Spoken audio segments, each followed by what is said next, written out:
BNP ও গণ অধিকার পরিষদের সংঘর্ষের জেরে গলাচিপা উপজেলা সদরে ১৪৪ ধারা জারি করা হয়েছে। এদিকে সংঘর্ষস্থল পাতাবুনিয়া বাজারে এখনও থমথমে হয়ে আছে। বৃহস্পতিবার রাত ৩টার দিকে ৪ ঘণ্টা অবরুদ্ধ থাকার পর গণ অধিকার পরিষদের সভাপতি নুরুল হক নূরকে উদ্ধার করে যৌথ বাহিনী। বৃহস্পতিবার সন্ধ্যা থেকে বকুলবাড়িয়া ইউনিয়নের পাতাবুনিয়া বাজারে বিএনপি ও গণ অধিকার পরিষদের কর্মীদের মধ্যে কয়েক দফা সংঘর্ষ হয়।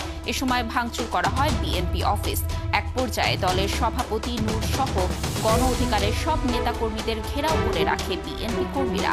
রাত ৩টার দিকে যৌথ বাহিনী নূরকে উদ্ধার করে গলাচিপা নিয়ে আসে।